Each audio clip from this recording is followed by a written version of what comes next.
your girl, Nikki Nicole of Divas of the Roundtable Podcast. I'm here with my co-host, Ladybug, our special guest co-host, Kitty Lee of Kitty Customs Cleaning. And on today's show, we have comedian A-Train. A-Train is a clean and electrifying headliner featured on WeTV's Braxton Family Values, Afro TV's Funny Not Famous, and many more. A highly requested comedian in the cruise line industry, he headlines on premierships at like MSC as well as Norwegian. A-Train has performed worldwide, including for U.S. troops in Korea. Wow. A native of Jacksonville, Florida, A-Train made history as the city's first comedian given residency here in Jacksonville. He executive produced A-Train Live, The Experience, at the historic Ritz Theater, being the first comedy series to do so since 1929. It is the largest and longest running independent series in Jacksonville. A-Train is a highly sought after host and MC. He's performed with D.L. Hughley and Bill Bellamy, to name a few. Okay. He's hosted many events, including the Zora Neale Hurst Festival, Orlando Jazz Festival, the Jacksonville Jazz Festival, being the only comedian to do so. All right. He's hosted the Sisters and Soul Music Experience and has opened for artists like Patti LaBelle, Kirk Franklin, and the Isley Brothers. He's worked with Willie Moore Jr., on the Happily After All tour and the Kings and Queens of Hip Hop tour. He is the headlining comedian for the Maxwell Urban Hang Suite Cruise 2024, and he's slated to also host the cruise in 2025. Right now. Right. All right. Y'all, I'm telling y'all, his portfolio reads ridiculously crazy. I mean, he's a talent here from Jacksonville, and we couldn't be more proud of him, and we're blessed to have him on the show. Ladies and gentlemen, please welcome Adrian Smith, also known as comedian A-Train. All right. Oh my God. That's a lot. I'm like, well, who is he talking about? that sounds familiar. Like, I remember that. That's you. It ain't cap when it's true. I like that when it ain't cap when it's true. Thank you all for having me. We're glad to have you. Yes, we're definitely glad to have you. Divas. Hey, we got Mr. A-Train, Duval's own. Listen. Duval's Hey, own. I'm telling Born and you. raised. Born Creek all day long. All right, Yeah. Creek to Creek. Yeah, shout out to Watch the Hike Kid Night. Yes, my old stomping grounds. I was 8 years First old. lane, second speed bump right next to the dumpster. And I'm gonna pass that. Oh, that's it right there. That's it right there. That ain't the one that burned down, is it? No. That's way in the back. That's in the That's big. last lane. Right Okay. We first lane. Yeah.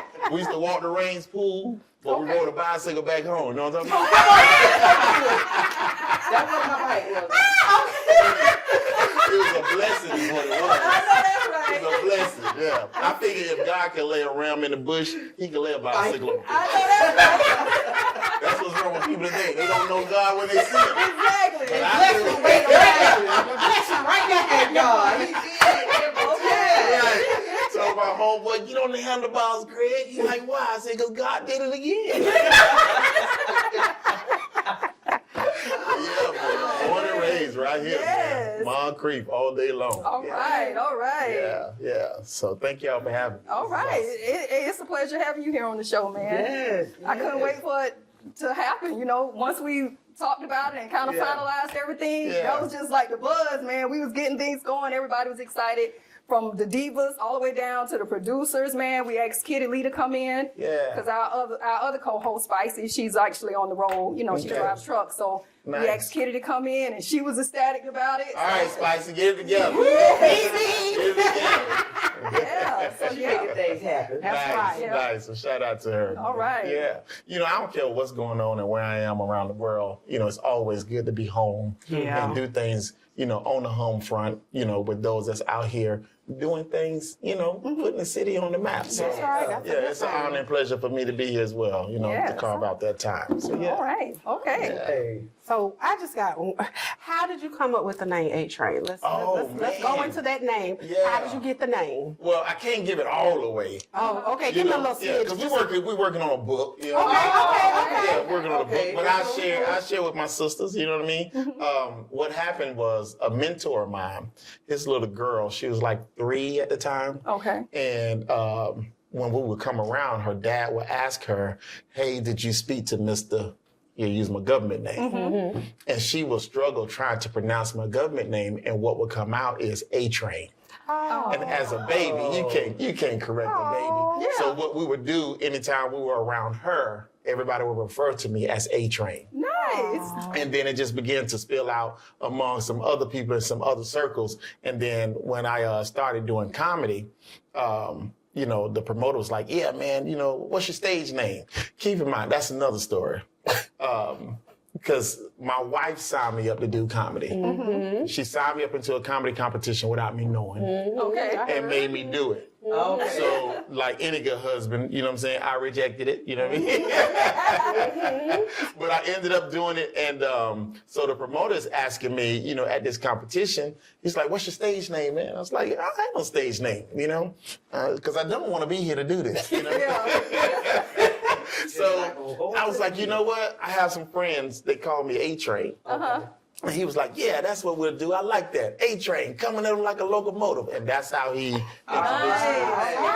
And at this comedy competition that I only agreed to do just to shut my wife up, I ended up winning. Okay. And then the rest is literally history, because 2 weeks after performing at this other comedy show, which was the prize. If you won, you got a monetary gain, and then you got 7 minutes to open up at this other show. okay. That was a sold out show at the Florida Times Union. Okay.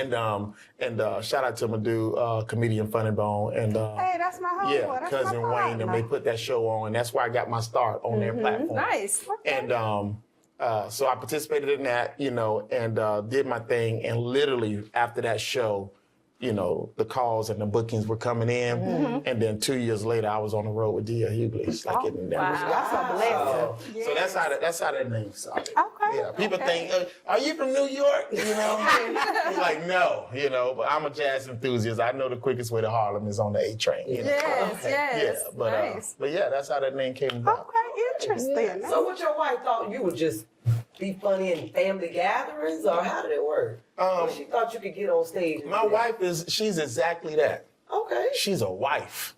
You know what I mean? And wives, they see around the corner. You know what I mean? Yes. And even before we were dating, we were just hanging out. We had just met, had been hanging out maybe about 3 months. And I don't think we were officially dating, just hanging out. And she said to me then, this is 26 years ago. Okay. She was like, you need to be doing stand-up. You ever thought about doing stand-up? You need to be doing stand-up. Yeah. And keep in mind, like back in those days, she was operating as a publicist Okay. for a lot of athletes, entertainers and celebrities. So she was around the business, you know what I mean, and the industry. So she knew what, you know what I'm saying, Yeah. what she was looking at or whatever. And at the time and where I was in life, I was like, I'm not doing no stand-up. Are you crazy? You know? Yeah. And then I ran it by some people who had real influence in my life. And I saw them shoot it down. Okay. And when I saw them shoot it down, I was like, oh, I ain't going to entertain that ever again because of how these people were in my life. And, but let's just go ahead and put it out there. My pastor and his wife, they was like, hey, I ain't doing no stand-up. So I was like, well, this girl's the devil. Some people have She is trying to pull me out of, out of the church, you know what I mean? And but she was stuck on it. And she didn't care what they said to her and what they said to me about it. She knew what she saw. Okay. And she even took some steps forward after that to try to rope me into a function that was going on. It's like, he needs to be the host. He needs to be the comedic host. And they shot it down, even then, like they were adamant of that. That's a no-no. You know what I mean? Wow. So about maybe about 11 years after that, I started hosting events. Okay. And she saw like what was going on and how I just like had everybody rolling, you know what I mean? And she was like, that's it, I'm tired of talking to him.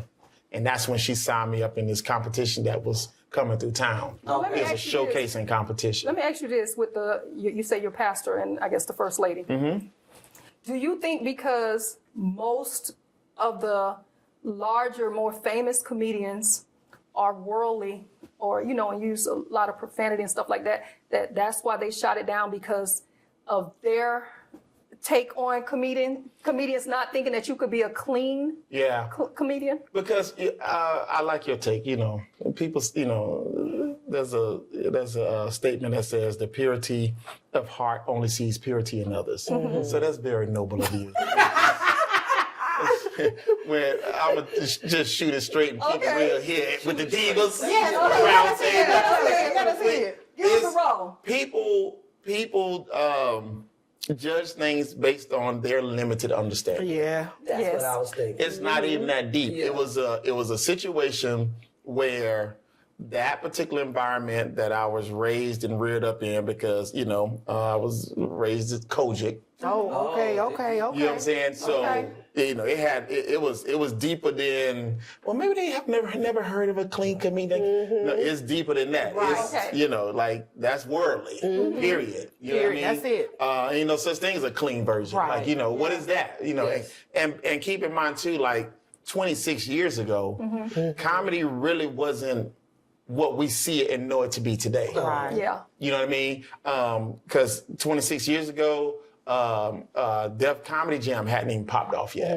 Okay. You know what I mean? So your Jonathan Slocums, you know what I'm saying? Your Ricky Smileys, Right. Yeah. your Michael Juniors, Okay. you know what I'm saying? And, Willie Brown with the puppet. Oh, yeah, None yeah. of Yeah. comedy wasn't as accessible today as back then as it is today. Yeah. So it was just a real taboo thing. Yeah. And no fault to them, you know what I mean? I'm just literally saying what the situation was. Yeah. And what happened was, for me, I had to grow in my understanding of, what a walk should be. Right. Okay. You know what I mean? And then that's what allowed me to kind of be free to open to it. Because I realized that, I had came across some teachings or whatever, and that kind of that added to me having an understanding of doing what I'm doing today. Okay. Like there are certain things that, people feel that God called them to. Right. And most times you find that just in the religious sector. Yeah. But, through some teachings that I came across, I found out that, oh, wow, just like he appoint people in this direction, he also appoint people to other directions, Yes. business mountain, Right. entertainment mountain. Right. And, and so it was just some blockage that was on my mind Yeah. that had to break off. And I realized, you know what I mean? It's like, it's no different than you going to work. Yeah. Exactly. It's like, do you have a trash man saying, oh, I'm going to pick up trash only but the houses who go to church? It's like, Yeah. like, no, man, pick up the garbage. You know what I mean? And go home. You know what I mean? So it was something in principle to that degree that allowed me to do what you normally do. Be yourself. And in comedy, the only way that it really works is that you have to be your authentic self. Exactly. You know what I mean? So I don't have anything against my fellow comedians who use profane or vulgarity on stage.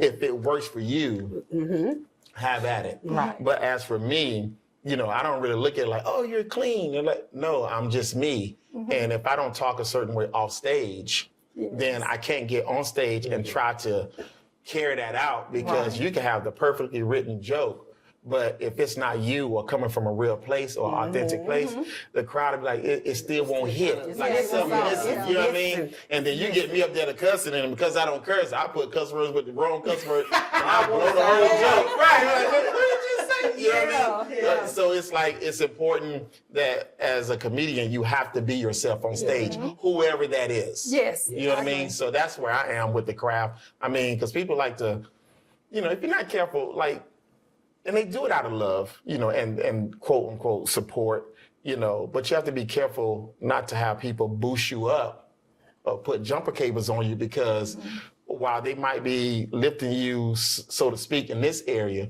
but at the same time, they're pitting you against the very people that is in your lane. Yeah. Yes. And I work with D.L. Hughley. He's not clean. Yes. You know what I mean? So, church people are like, oh, God called you out there to be the light. That's not good at your church. I can't go in the green room like, yeah, God called me here to be the light. Yeah. So we dark. Right. Yeah. So that's why I let people, do whatever works for them in their tribe, in their world, in their circle. I like that. And I don't let it penetrate who I am and what I'm doing. I understand, that there's a market that they really appreciate comedy that doesn't have profane language in it or any vulgarity.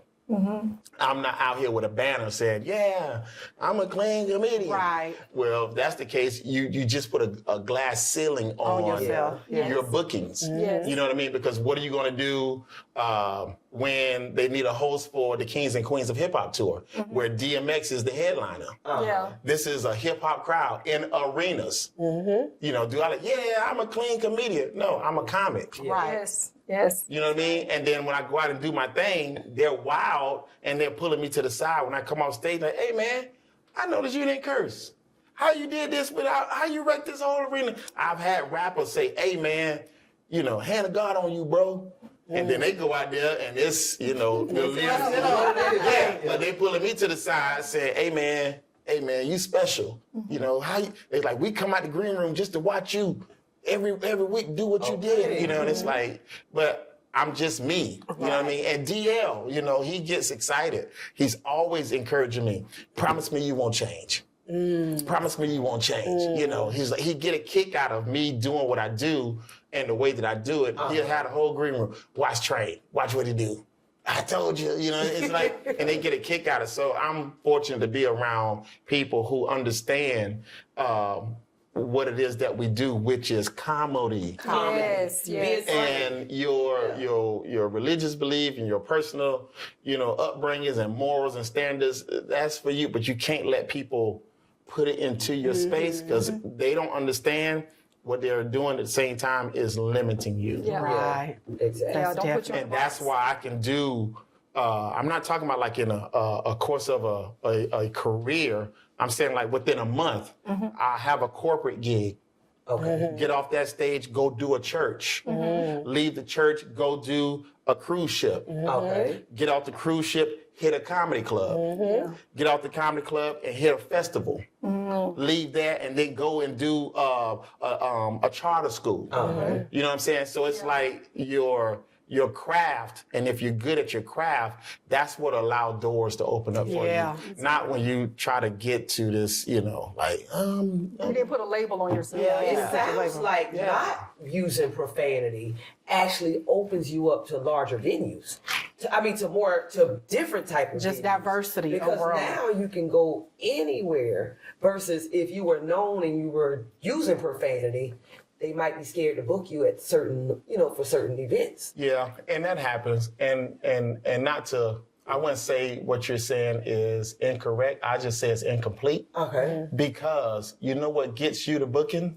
Being funny. Your talent. Your talent. Being funny. And I'm telling you, because there's a lot of clean comedians out here, they're not working. Yeah. You know what I'm saying? If I was to embrace like what people throw out there, if you clean, you can get, and you got some clean comics that I know right now sitting home waiting for the phone to ring. So I really can't say like, yeah, that's it, because it's a lot of clean comedians out here not working. Yeah. So my point is, I don't know what the it factor is, but I know the bulk of it is you just gotta be. It just works. Yeah, it works. It works for you. Yeah, really well. yeah, it does. Because they know they can hire you and not be afraid that you They may. trust it. Yes, they trust you Yeah, and your yeah, they talent. trust Yeah, it. yeah. So I agree with. Yeah, I agree with you, Sam. Yeah, Yes. yeah, You're funny and you don't use profanity, so I could just book you for whatever. yeah. Yeah. For any crowd. So one of the questions, being one of the most requested and booked comedians in the cruise line industry is quite an accomplishment. Can you tell us about your experience performing on cruise ships and how it differs from other settings? Yeah. First of all, I love working on cruise ships because That's a platform that allows you to work a certain muscle that you can't really exercise by doing shows at a local club or on land. Because on a cruise ship, the diversity is so vast. Yes. Like in one setting, you can have people from everywhere, all different backgrounds, all different age groups, and different cultures and different experiences. Which means as a comic, now, how much joy I get out of like, yeah, I'm from Duval, Moncrief, They don't know what Moncrief is. You know what I mean? They don't know what Rains Pool is. And while that is hilarious to us, you know what I'm saying? I can't get on that major platform with 1,200 people sitting in the audience and thinking they're going to connect with it how I just connected with you all. So it allows you, so working on a platform like that, it forces you as a comic to raise your level of material.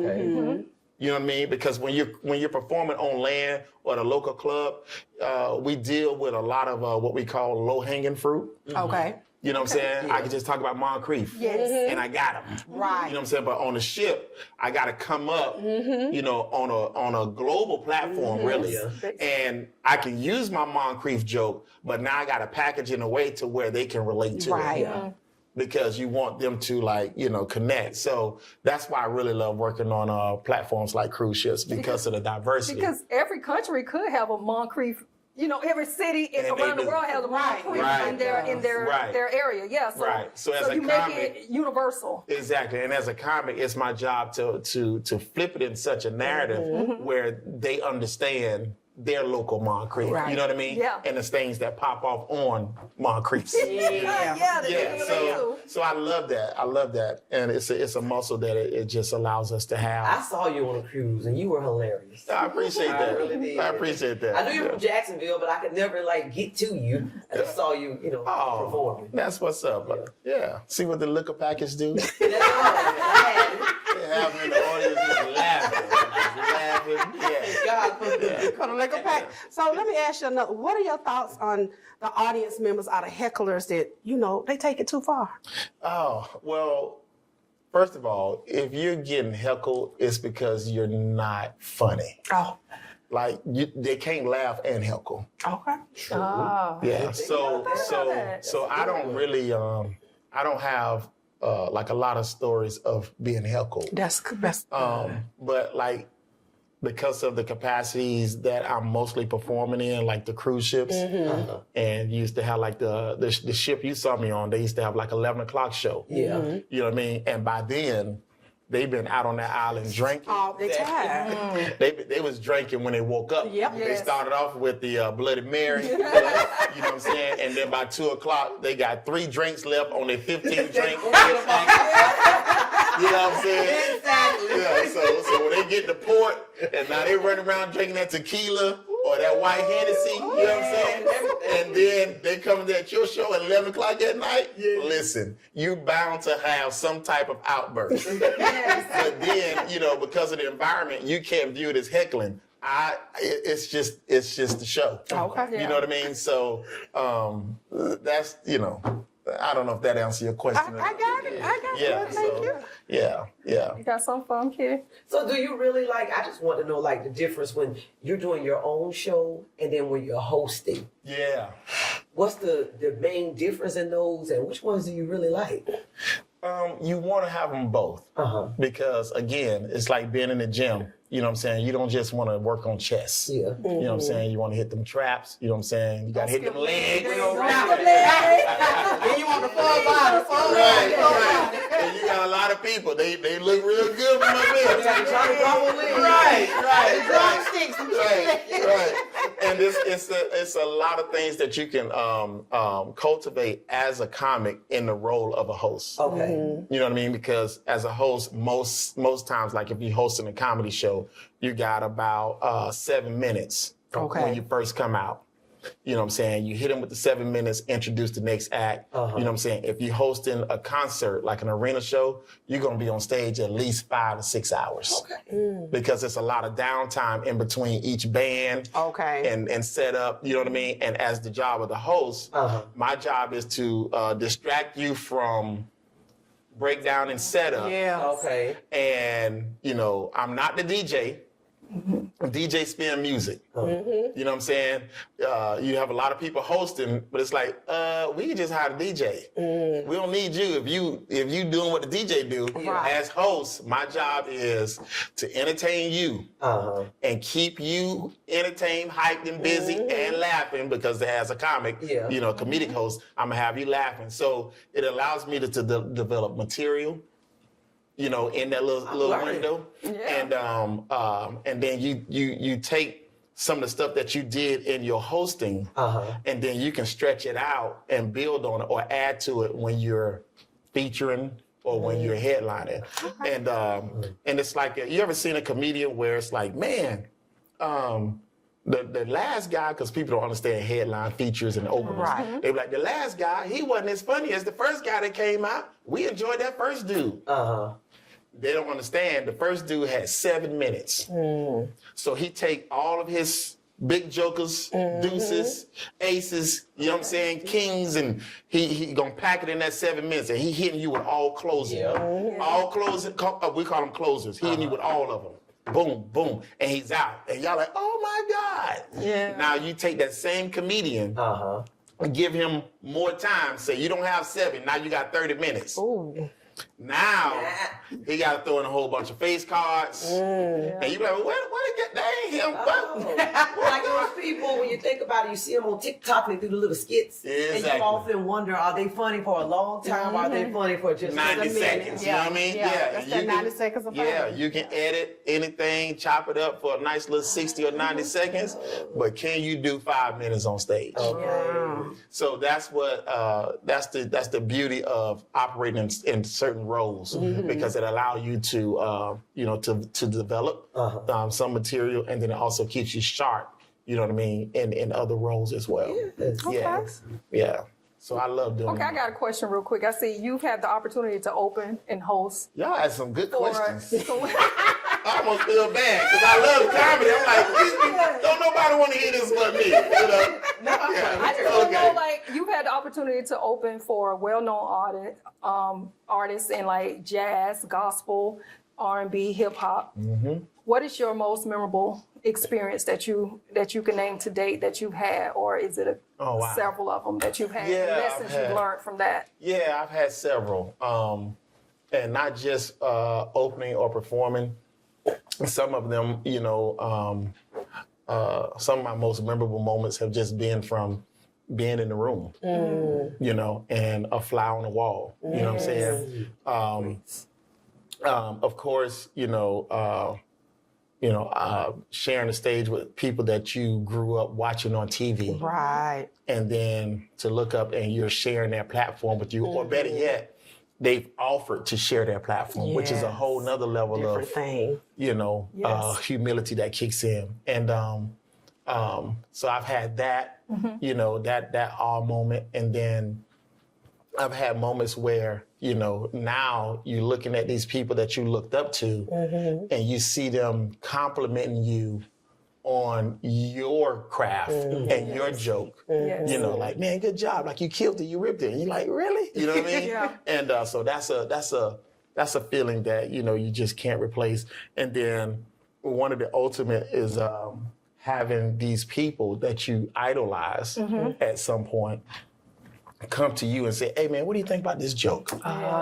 It's like, well, you gonna ask me? You've made millions of dollars off this, sir. Like, you know what I mean? You want me? You know what I mean? I called an Uber here. You want me? You know? And like, tell me, what you think about this joke, man? Should I say this or should I do this? And it's like, you know, and then in that moment, I have to balance out, you know, the mindset of not operating as a novice, you know, and realize just because they come to you with something, you don't usurp the situation and be like, oh yeah, here's what you need to do, knowing you don't have that equity in the game.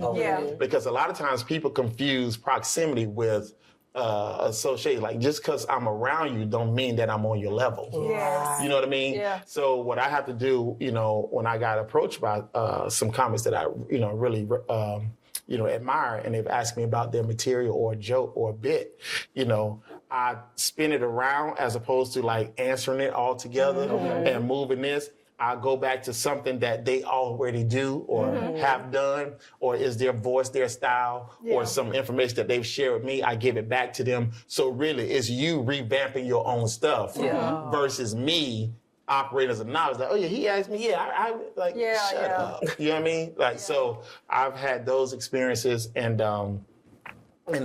then sometimes, like I say, you just in the room and you pick up some stuff. I remember, and this is not to name drop, just like I'm just sharing who was in the room. But I remember one time George Lopez told me, he was saying that, he said something that he does before every show. And he was sharing it with me. He's like, every time he comes out, he's standing backstage waiting for them to call his name. And he's looking around that room, that sold out show. And he's telling himself, why not me? And he was saying, he said to me, he was like, make me a promise every time you come out on stage, you tell yourself, why not you? Why not? Because a lot of times, we discredit ourselves and we'll build other people up. But when it comes to us, we'll find a way to kind of, eat away or dismiss it. And which is so dangerous because as an artist, the only thing that we have, I don't care if you're a musician, comic, psalmist, whatever, the only thing that we really have as an artist is our confidence. And that's the hub. And you want to do everything you can to protect that confidence and build that confidence because the craft is ever evolving. You know what I mean? Like you'll never achieve what it is to achieve. It's always a pursuit. So, you know what I'm saying? The writing is always evolving. The jokes are evolving. The crowd, the audience is always evolving. But you as an artist, you have to make sure you stabilize the fact that this is who you are and this is what you deserve and you're doing what you need to be doing. Okay. So I've had those things as well. So were you saying like sometimes some of the big names may come and say, hey, what you think about this joke? Or asking your opinion about something. Do it make you kind of have like a Mama, I made it type of moment to where, these people, like you said, that you idolize, now they're basically seeing you as a peer. Yeah. As one of their peers. You know what I'm saying? And just to get that realization. And it hits home to where they see me as an equal. They don't see me as just the little boy in the dressing room. You know what I mean? Yeah. And I think, and it's just my opinion. The danger in that is when I digest it like that. Because it's like if you have a mentor and you evolve to the day of viewing your mentor as, oh, she put her dress on just like I put my dress on. You've robbed yourself of gaining whatever you need to gain from them. You know what I mean? So what I tend to do is always respect the tenure in the game. I don't care how much they try to level the field. Because even when you level the field, I know I haven't achieved what you've achieved. Yeah, you haven't ran the race long enough. Right, and then I need you to be that example for me. So I'm encouraged to keep doing what I'm doing because this comedy life is hard. So whatever I've set in place that keeps me motivated, I can't let you dismiss that. You know what I'm saying? Because I'm gonna tell you, it's like being in business. The only people who are excited to be in business for themselves are the people who aren't. Most entrepreneurs, we trying to make this thing work. Like I ain't got time to be real. Oh, you a business owner? That's for the magazine, child. We trying to keep these lights on. You know what I'm saying? We scratch and it's like something else that I've learned from the OGs and vets in this game. Every time you're in that green room, if they're in a conversation with you, I don't care who they're talking to. Somewhere in that conversation, they're going to ask you, where you at next? And for me, a little sponge, I eat that up. Okay. Because I realize, it ain't about this gig. It ain't about the gig I did last month. That's done with. That's over. That deposit spent. Yes. What you got next? Yes. You know what I'm saying? And that's why I try to share with some of my other comics, fellow comics, and let them know it's like, you know, you can't park next to failure, you can't park next to success, you have to always keep it moving. Yeah. And the OGs are asking you for a reason. It's your job to pick up on that. Where you at next? They tell you don't lay down. Right. Yeah. Keep it going. Keep Right, it because, moving. you know, these little 7 shows that we doing this week, and that's it, that's gone. Yeah. You know what I'm saying? As a gigger, it's all about being booked. Yeah. That's like you said, you're not that comedic home waiting on the phone to ring. Yeah. It's all about who's working. Yes. Because you got a lot of comedians, they got specials, but they're not working. Yeah. Yeah. You got a lot of comedians who are viral. You know, they post their viral video, but they ain't posting dates. You know what I'm saying? Yeah. So, you know, you got some folks who are well known for what they did back in the day, but they're not working. And, you know, the dude who grew me in this game and that I learned from, he always told us, you know, we leave work to go to work. Exactly. It's only 52 weeks in the year. Yeah. And as a comic and as an entertainer, we are giggers. You are just as good as your last gig. You dropping some jewels. Right. You Just dropping tell some us jewels that. I'm today. listening to you, and I'm thinking about this book I read, 48 Laws of Power. And you just kind of dropped number one. It's like never outshine the master. Like how you were talking about, you constantly learning from them and not, they say, hey, how you do that? You know, they're giving you something, and then you're like, yeah, you just do it like this. You know, you learning from them. Yeah, I mean, you rob yourself. Yes. You know, and you'll have shows where people tell you, oh man, you better than you, funnier than the headliner. I have a job right in that moment. Not waiting late and thinking about it. I tell them right on the spot, nah, that's impossible, man, but appreciate it. I like that. Let's go Because into- the day is going to change where you the headliner Yeah. and people out there telling all the openers. Yeah. You better. So you got to watch the seeds you're sowing. Yes. And you want to be around a team who understands. You can't blow my head up saying I'm better than whatever headline I'm working with when they the one that gave me the spot. Job gave me the Yeah. opportunity. Yeah. Yeah. But you have to. I'm telling you, you have to watch them pats on the back. And my mentor always told me, he's like, never get caught up in the claps. Okay. He's like because the moment you get caught up in the clap, you're gonna be affected by the boo. Yeah. Ooh. That's Okay, good. yeah. Ooh, keep that one. And as a comic, you gotta the ultimate place. My mentor told me the ultimate place for a comedian is to operate and perform from a level where you've said what you want to say, and you've done what you wanted to do, and whoever rocks with it, cool. Right. And whoever don't, cool. Cool. And you move on. But that's why you have your Chappelles, like, oh my God, they're boycotting him, and he's cool. He cool. Yeah, he good. Nothing affects Because him. he didn't come out on stage for your clap. Right.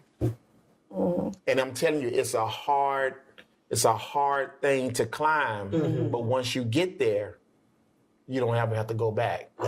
Because I'm telling you, applause, there's an adrenaline and there's a drug to it.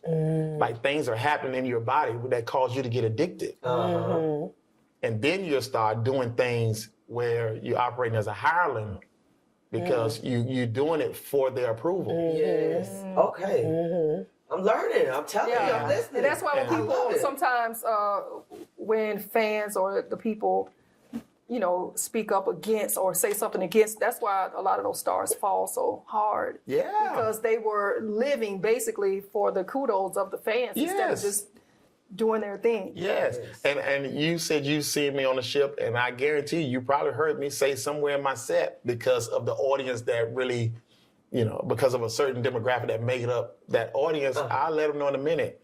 I'm not auditioning for you. This is my show. Yeah. This is your show. Amen. You could leave, or but I'm sitting there looking at me like, I'm not here for your approval. Okay. This is my show. I'm booked. Yes. You didn't see the marquee? Tell them this American already got talent. Right. American already got talent, man. And people be asking like, hey, why don't you go and you ever been on this? Talking about AGT and platforms like that. Yeah. And I have to let them know, I got to take off work to do that. I'm booked. Yes, All you right. booking business. Why I got to know go that's and right. audition to I'm working. Right. Yeah. And at the end of the day, and out of respect is the reason I'm sharing these names, not to name drop. No. But J. Anthony Brown told me this one time. We were in New York in Times Square. I was performing at a New York Comedy Club that week, and I ran into him. And he was asking me where I was doing, where I was at, and I told him.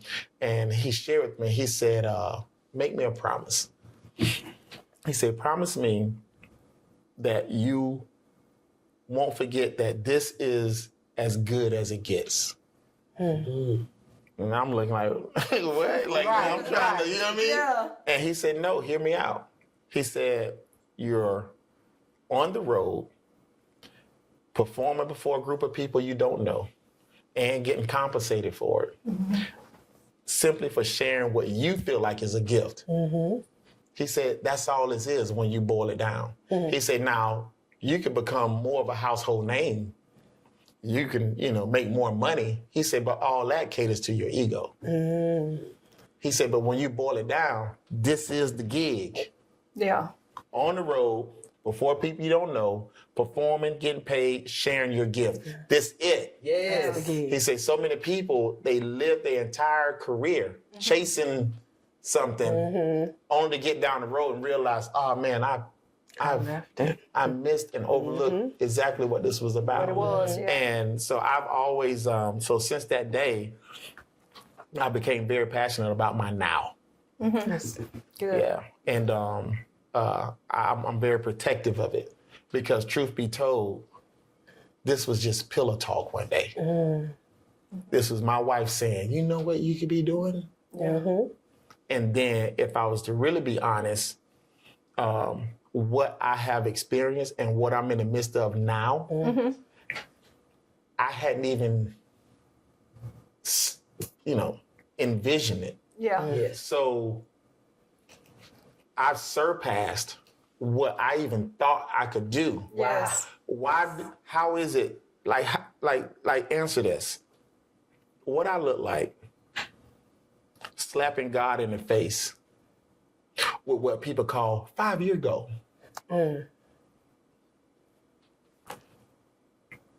Telling God, you know what? I appreciate, taking me all around the world, slinging jokes full time for 10 years, taking care of my household, my family, having me do this, having me do that, these prestigious stages, da da da da. I appreciate all that, but what I really want to do, here's my 5 years. Here's what I really want. Yeah. It's like Joker, you wasn't even. Yeah. Do you realize where you were before you grabbed the mic? Yeah. It's like, who are you Right. to tell me? But you my get job? around certain people, it's like, oh, this is the business thing. 5-year goal. And trust me, I have goals, Right. but I don't let them creep in and push out what's happening Other now. possibilities, yeah. Right. Yeah. They'll box you in. Yeah, they're like, what you want to do? Of course, you want to do movies and you want to do this and that, but you gotta temper it. Yeah. Because the truth of the matter is, all we have is now. Now. That's all we have. That's all we have. All we now. have is That's a now. life lesson. Yeah. I had a gig. I was booked to do 7 shows one weekend with D.L. Hughley in Raleigh, North Carolina at Charlie Goodnight's Comedy Club. And this was something that he put out. Train, where are you on this particular date? Why, sir? What's up? I'm going to Raleigh. I want you to come with me and work with me on that show. Okay. Told us, man, set it up, put Train on that show. Cool. I go to Raleigh, and someone had told me of a barbershop to go to when I got there, but it was they were closed when I got in town. So I went to this barbershop in the mall. The show was that night, so I needed a cut. And I had, at that time, that's when the Mohawks were in, and I went to this barber. My hair was already in that shape. I just need you to clean it up. Yeah. I was in that chair. I felt it. The haircut was so bad. My wife walked into the barbershop And I saw her face and she just walked out. Oh no. The haircut was so bad. Oh. The owner of the shop came to me, say, hey man, I apologize. He said, you don't have to pay for this, bro. And, you know, is there anything I can do? I said, bro, it's fine, man, it's cool. It's like, no. And they think, you don't see what we see. Oh no. I said, it's fine, man. And I tipped the dude real good. And meant it. Dapped him up. Thank you, brother. Appreciate you, man. He's like, man, I'm my bad, man. He gave me a Mr. T mohawk. I am not exaggerating. Straight square one, Just right here, and he cleaned all of. I look like Mr. T without the jewelry. Wow. My wife was in tears. Oh. I went and did that show, and the next morning I was on Facebook Live, and my homeboy, Terrence Pickett, he called my phone after I get off that live. He's like, boy, what is wrong with your head? I said, oh, no, it's fine, man. It's hair to grow back. No, did you see your head?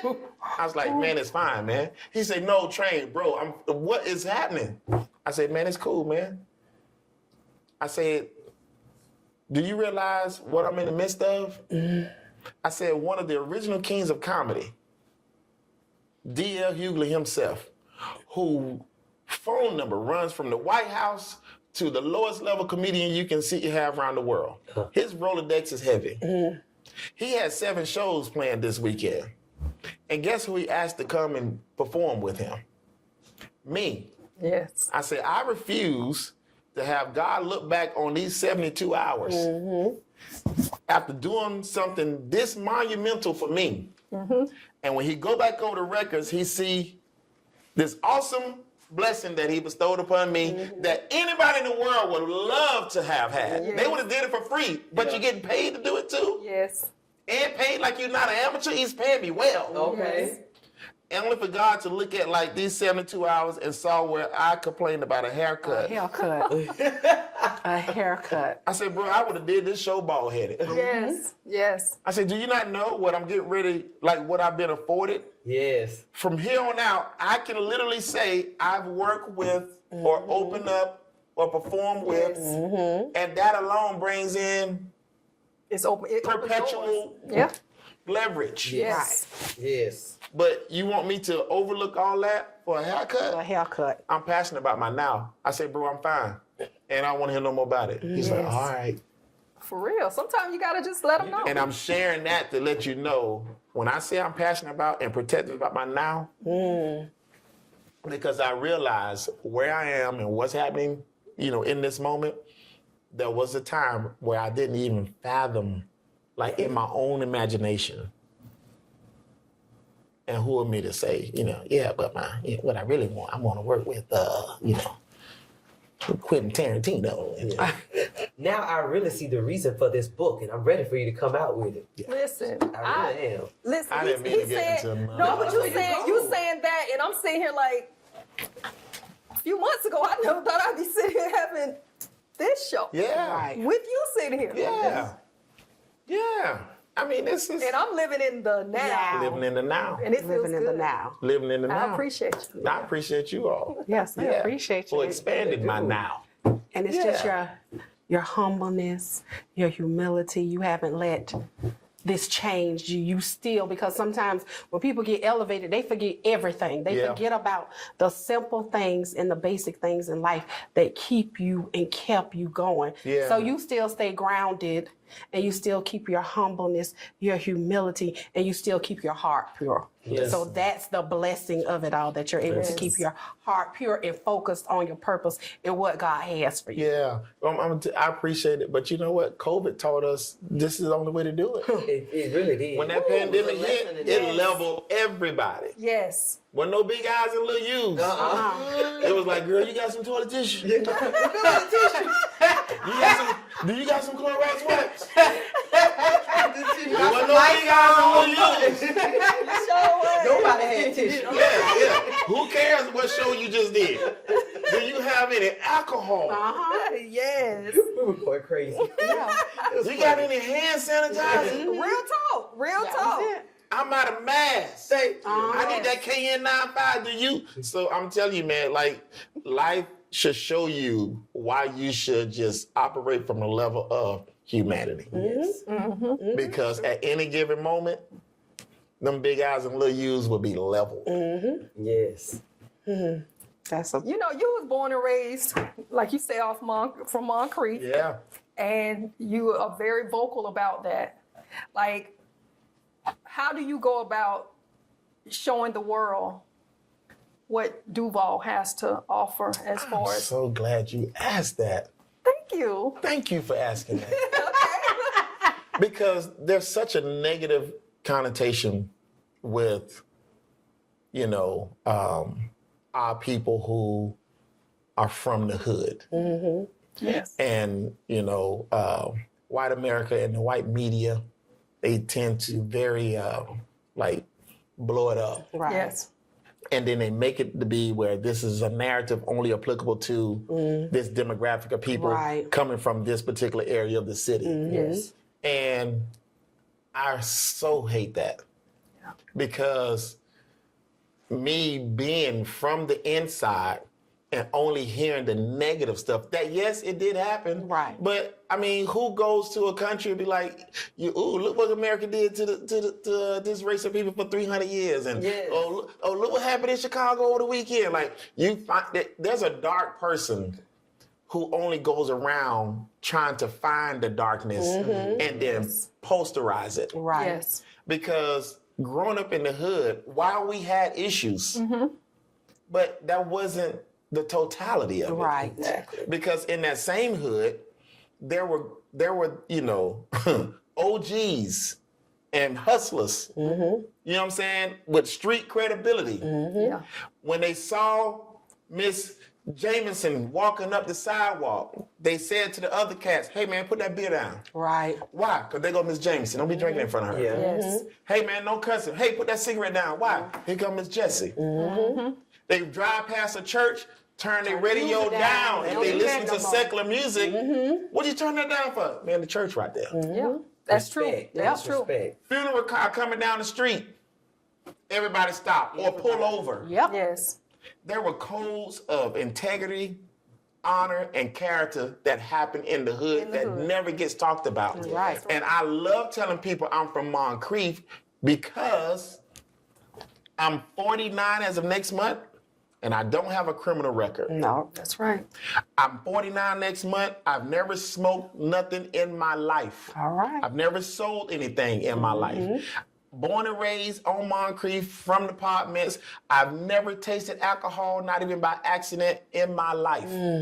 No wine, no champagne, nothing. Why? Because you like a goody two-shoe? No, because the guys in the hood, they told me to my face, don't you touch this. Right. Yes. You do better than us. That's right. And that's the part that people don't get a chance to talk about. Yeah. And I appreciate you asking that because it aches me to my inner core Yeah. when I see folks glamorizing a certain lifestyle or a stigma that real families are dealing with the consequences thereof. Yes. But somehow social media will glamorize it. Yeah, turn up, dog. Yeah. The same actions and characteristics that you're highlighting will get this guy fired from his job. Yeah. Uh-huh.